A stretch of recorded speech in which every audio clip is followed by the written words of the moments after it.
A local mother is charged with killing her 7-month-old foster son. If the baby doesn't cruise, they don't bruise. Why police say this murder was not accidental. And police say he paid a hitman to kill his business partner. I'm innocent. I am innocent. Now the bail bondsman talks about the alleged murder-for-hire plot. And it's been slippery all day. Rain started early and didn't let up, leaving puddles and small floods in some intersections.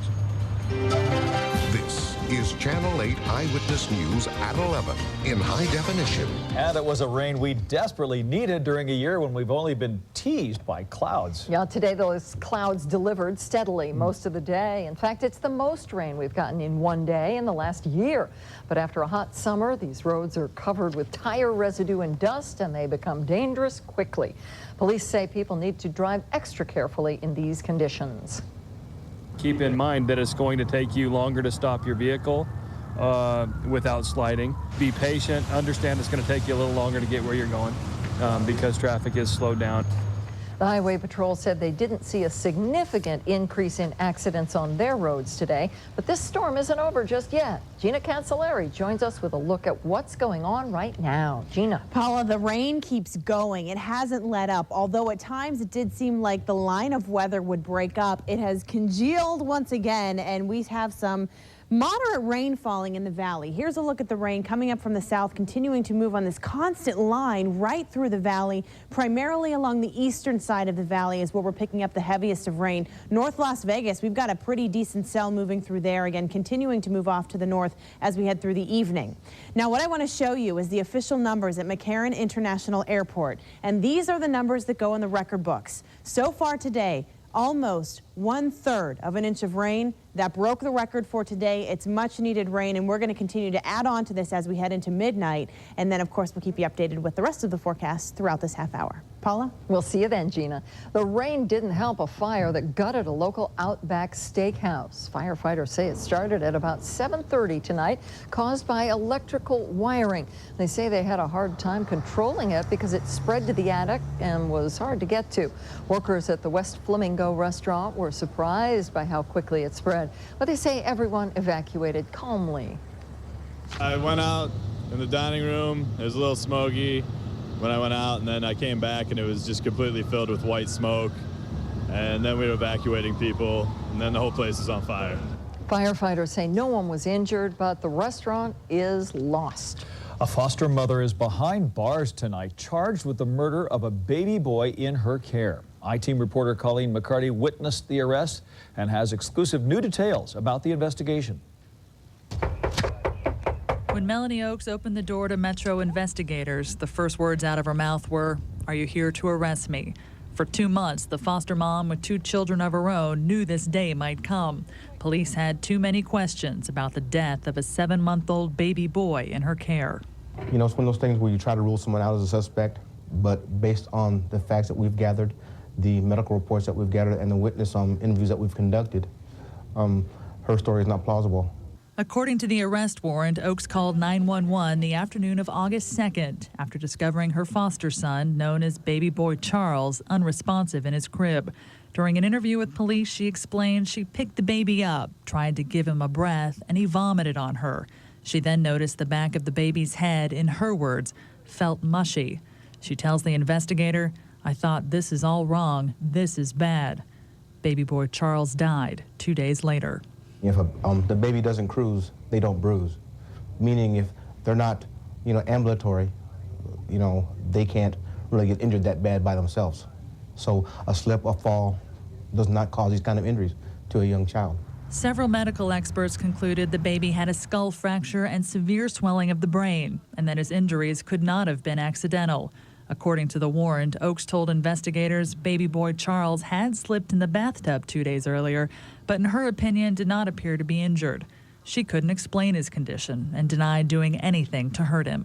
A lot of parents don't intend to kill their children, but, they sometimes get frustrated, lose their temper, and do things they don't mean to do, which results in, injuries to their children.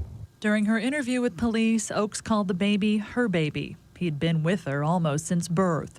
Now, as she leaves the home where he lived, she has nothing to say about his death. once his mommy, now his accused murderer. Have a seat. Watch your head. Colleen McCarty, Channel 8 Eyewitness News.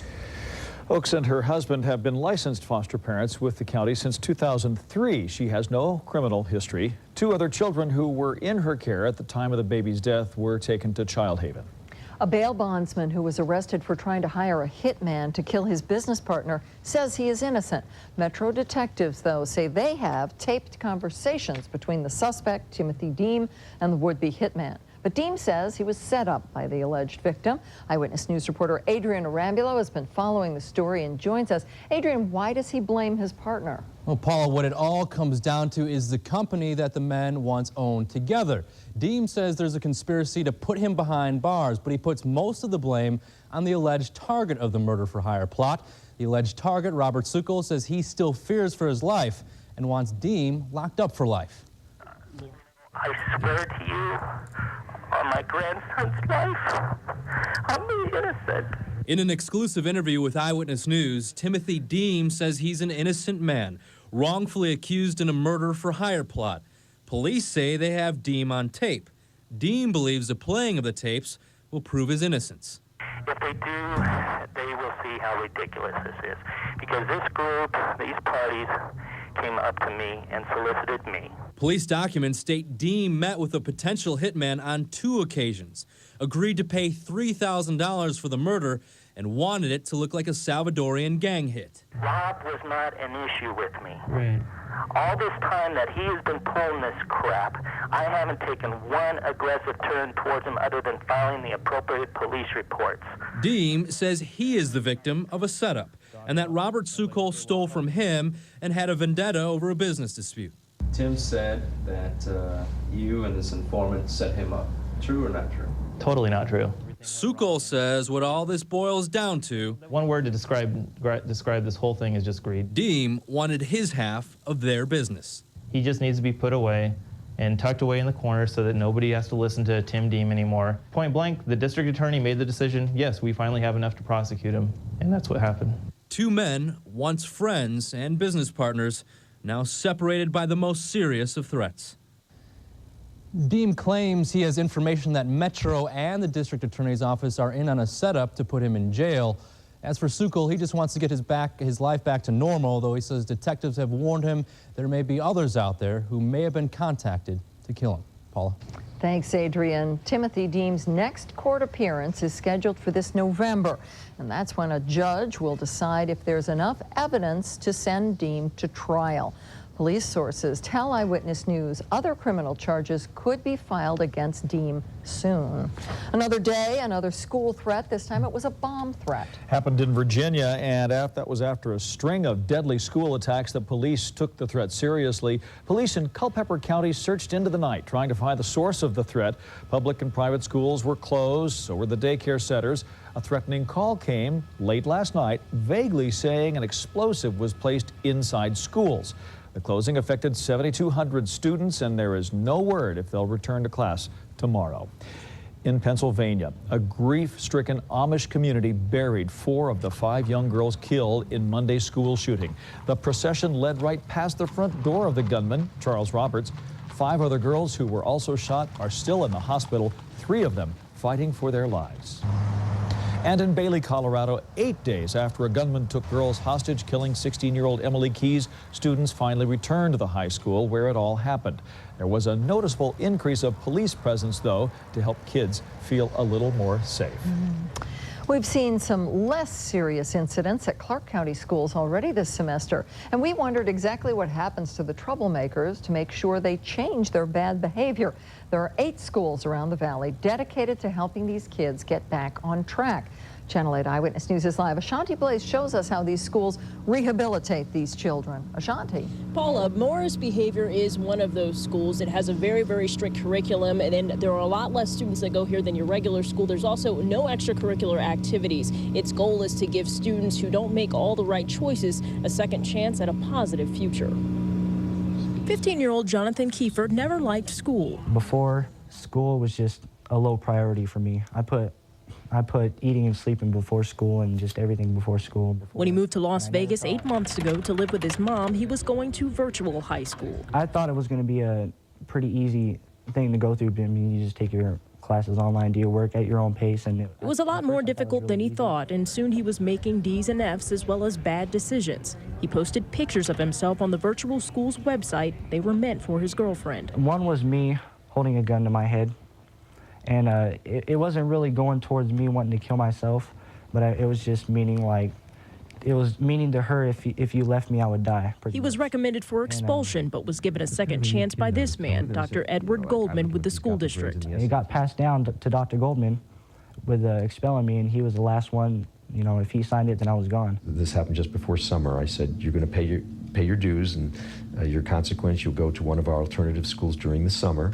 At this alternative school, Jonathan was one of only about 150 students. His grades went up and his behavior improved, and at the end of the summer, he even asked if he could stay. I really liked the environment, and I got to know my way around. He was allowed to continue his high school year at the alternative school, and now he's even thinking about college. Getting in trouble now, and it happening at this point in time, was pretty much perfect, because I'm at the time where I'm feeling confident and I'm feeling up to doing a lot of things that I never used to do. The way he sees it, everything happens for a reason. That serious for my stepdad. Now, Dr. Goldberg tells us that only 16% of the students who are sent to these alternative schools return because of repeated bad behavior, and he says that a lot of times these schools are exactly what some students need. They get one-on-one attention, and they have very limited distractions. Reporting live, Ashanti Blaze, Channel 8 Eyewitness News. Ashanti, can most students who are sent to these alternative schools choose to stay, like Jonathan? Oftentimes, a lot of these students don't ask to return just like Jonathan did, but in these small cases that they do, the district takes it on a case-by-case basis. At the end of the day, they just want to make sure that each student has the perfect possible learning environment. Paula? Thanks, Ashanti. A Henderson teenager pleaded guilty to making a false threat against his school. The teen was arrested in August, accused of making email references to the Columbine massacre of 7 years ago. A second teen alerted his own parents, who called police. A juvenile court judge ordered the teen to be supervised 24 hours a day.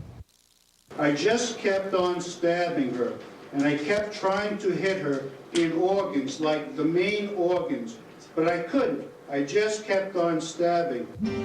Words of a killer's remorse, too late to avoid stiff sentences for the brutal mesquite stabbings of 2 innocent girls. The apology and what the judge handed down straight ahead. And local stores selling alcohol to underage kids. Eyewitness News goes with police as they test clerks to see if they check for IDs. You're watching Channel 8 Eyewitness News at 11 with Paula Francis and Dave Cavassier. The first and only local news in HD.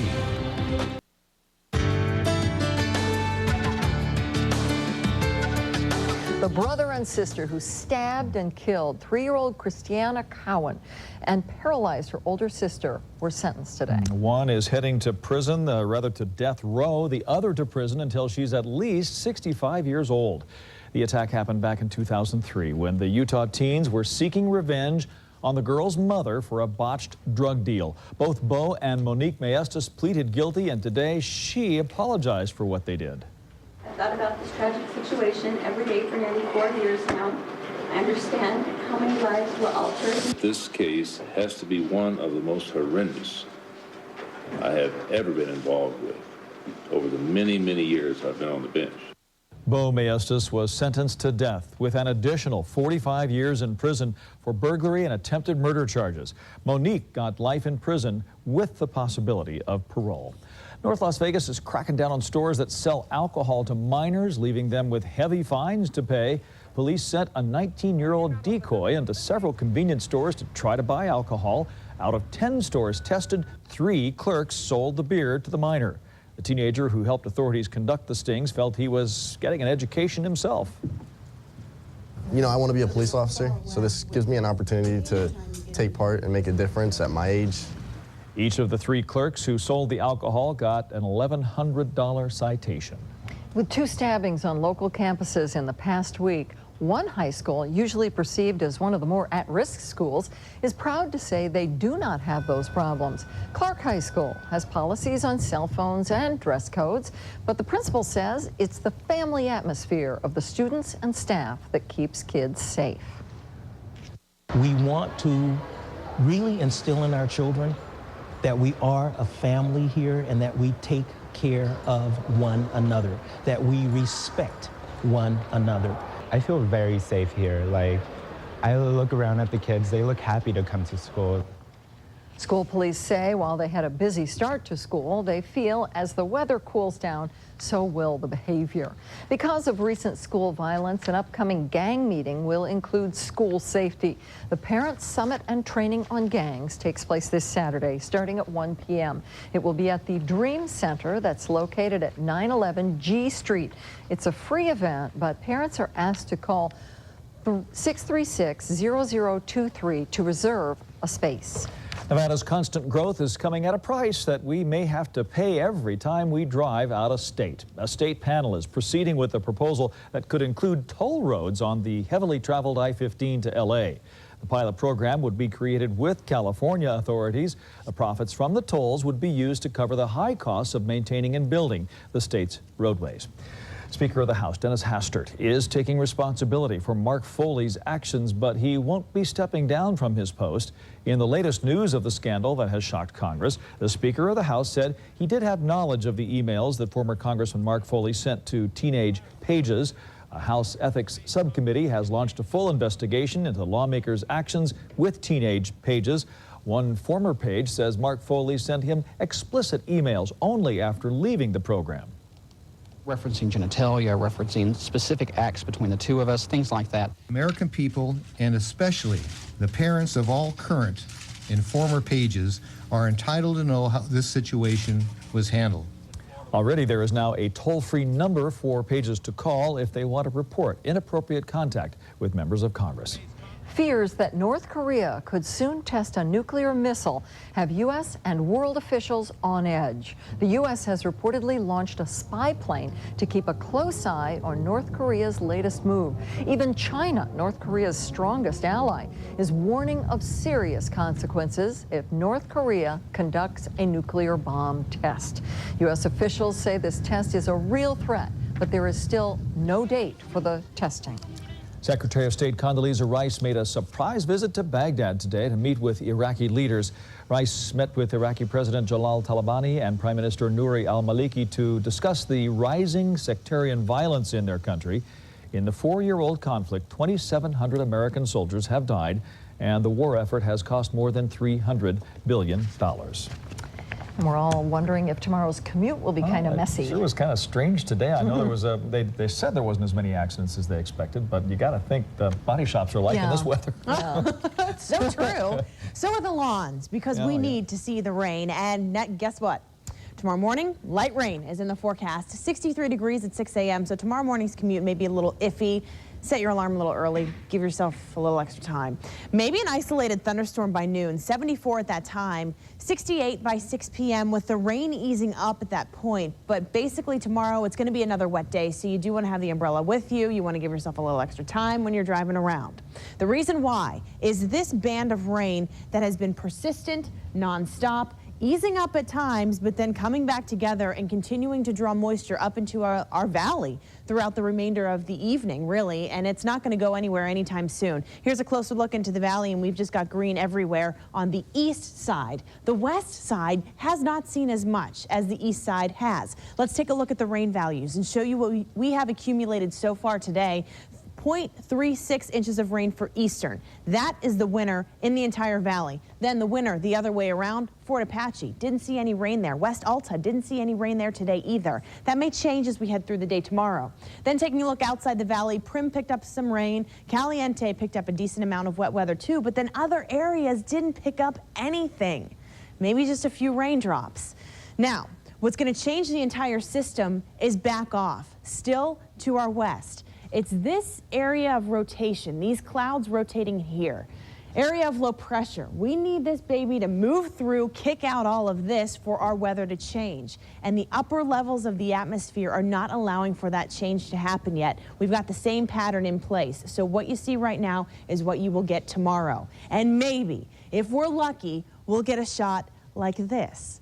We had some rainbows today. Maybe you saw it. Beautiful, beautiful weather. Yes, we did have the rain, but then the peaks of sunshine. Look how gorgeous. My goodness. Same thing may happen once again tomorrow. So if you didn't get a chance to look outside today, and check this out for yourself. Of course, you can try again tomorrow. Speaking of tomorrow, I've got something really awesome to show you, and it's this new latest weather phenomena that we're going to have here at KLAS. It's called the Futurecast, and what it's going to do is take us through the day tomorrow, exactly what the computer model thinks is going to happen for the forecast. I'm going to step out of the picture here. Expect the clouds to last as we head through the night tonight. This will take us through midnight, rain sticking around, clouds sticking around especially. Then as we head through the morning tomorrow, maybe a little bit of sunshine, but rain picks up. Talking temperatures in the upper 50s, low 60s. Then through the day tomorrow, rain should increase in the afternoon a little bit. See those lightning strokes? Expecting to see some lightning tomorrow too.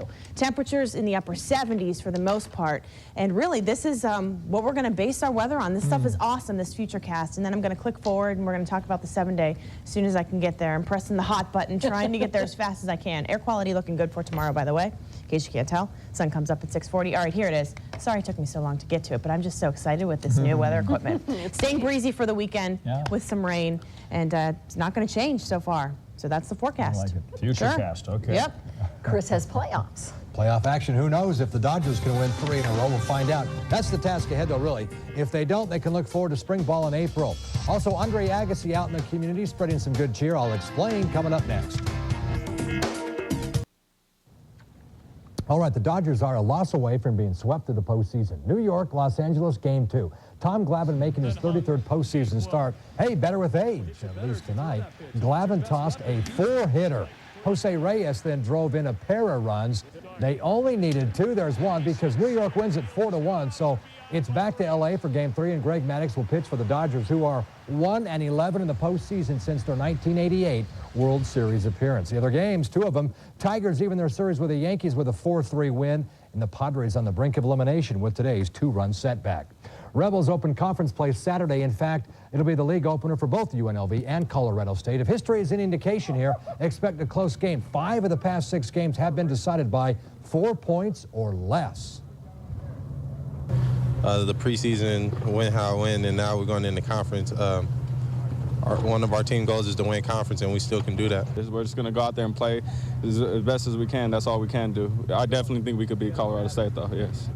Corey Anderson will be making his first start against the Rams, but Colorado State is 5th in the nation in total defense, and they're 17.5-point favorites to win that game. Hey, big Mountain West game tonight. 2 teams coming off a loss, Utah, TCU. First half, Utah extends its 3-point lead with a touchdown here. That pass to Castile, 10-zip Utes. TCU gets on the board, 1-yard plunge. Utes circle the wagons, though. They hold the Frogs to 7 points in the entire game. Utah gets 6 more here. 49-yarder, look, it's tipped right to Castile. Just 3 points scored in that second half. Utah wins 20-7. TCU 0-2 in conference play. Safe to say now there'll probably be a new champion next year. Countdown is on for the Diego Corrales-Joel Casamayor meeting. Face-to-face for the last time today. These guys met and the final countdown is on in a press conference today. Hey, going back to their previous fights, you know they're going to be swinging for 12 rounds if it goes that far. If I'm in the fan, if I'm a fan, I'm sitting in the seats, I'm waiting for sparks. You don't expect the scene to go the entire 12 rounds? I don't know, but I tell you what, if it does, it's going to be an awesome 12. It should be. Andre Agassi, one of the world's most popular athletes and probably one of the most gracious. He unveiled a new multi-purpose facility at his academy, a joint venture with the MGM. Agassi retired from the game, but hasn't really had time to think about it yet. It doesn't quite feel that way yet, so you got to ask me in a few months. I mean, at the end of the day, after the US Open, I've always sort of shut down, got ready for this event.